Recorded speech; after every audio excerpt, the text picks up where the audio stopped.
I've heard them. You've heard them. They've been perpetuated by friends, family, and society. We've all at times maybe believed one or more of them. But make no mistake, they're lies. All of them. Lies. That's our subject for this week.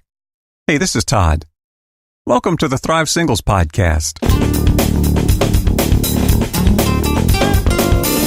Whether you're single again or still single, stop hating being single and learn to thrive.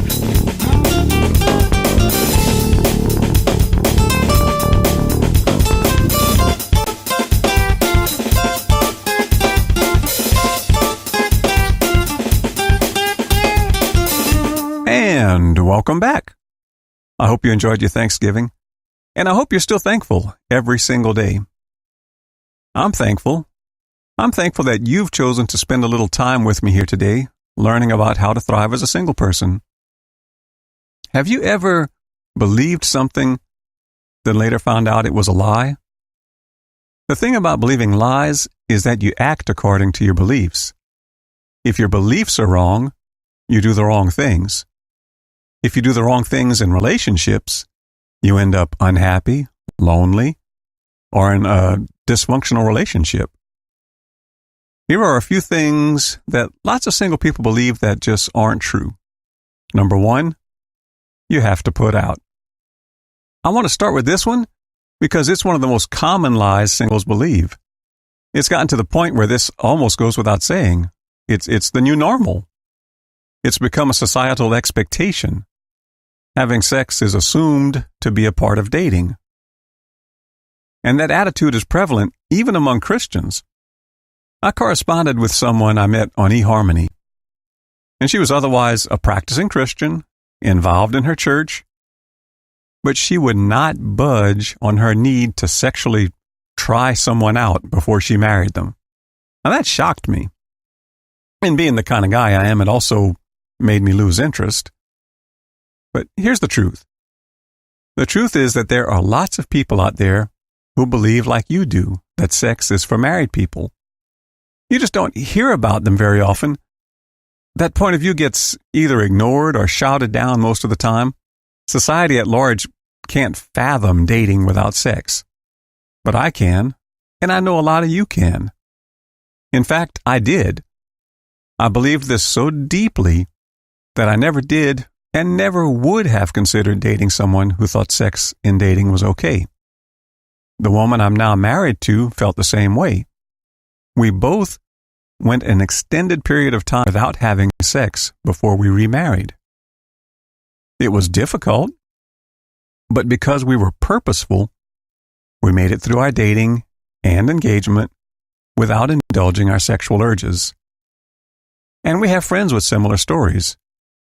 We're a minority, but we are here, we are thriving, and our adherence to our convictions is part of what attracted us and our spouses to each other. In fact, I would say that living out your convictions will make you more attractive to the kind of people you actually want to attract, and repel the people you don't need in your life anyway, so it's a double win. I don't have any statistics to back this up, but in my life experience, I've never seen not having sex keep anyone from finding a good spouse. In fact, it's probably saved many of us from bad mistakes and needless heartbreak. I've never known anyone who regretted not having sex before they got married. But on the other hand, I have seen a lot of people regret it. Lie number 2. You have to be really good looking. A lot of singles believe that dating and finding a spouse is totally dependent on being blessed with really good looks. Now, I think I personally disprove that one. The truth is that some amount of physical attraction is necessary for a marital relationship. But while physical attraction will get you noticed more easily and quickly, most people are more interested in how they feel when they're around you.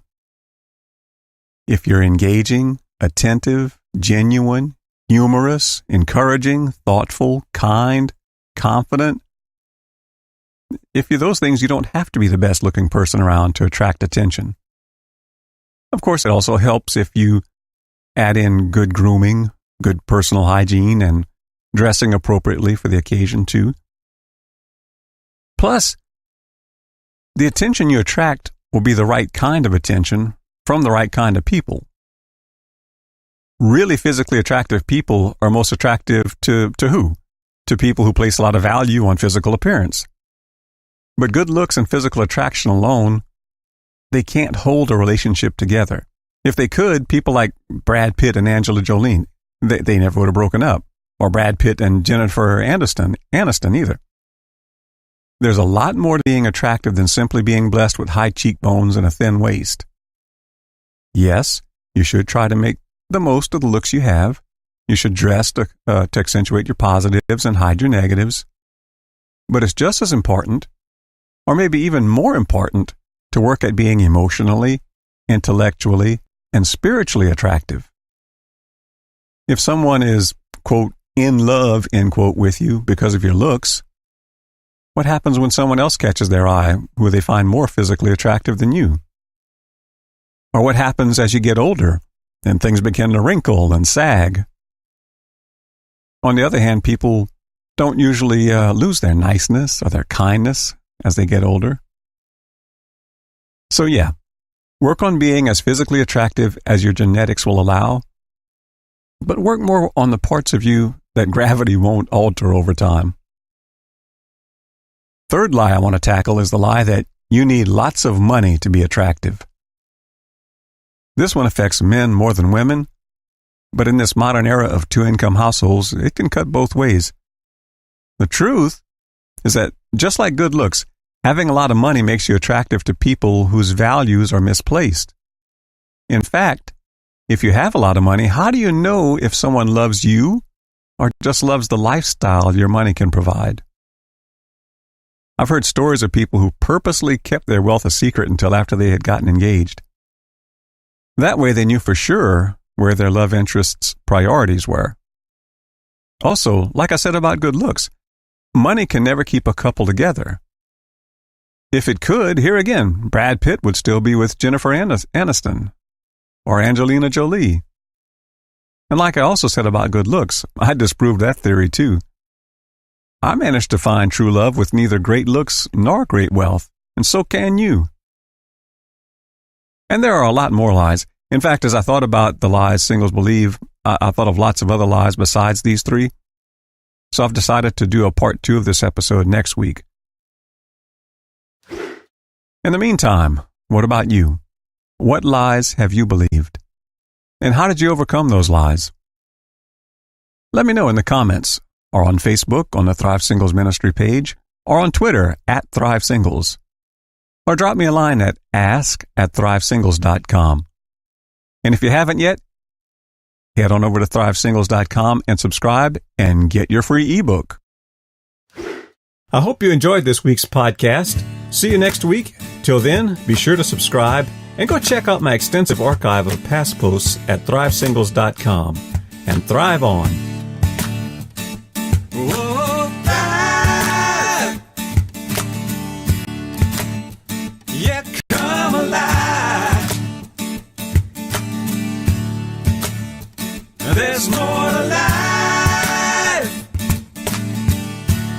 You gotta grow, you gotta thrive.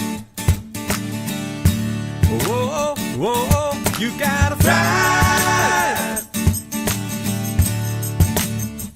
There's more to life than to just survive.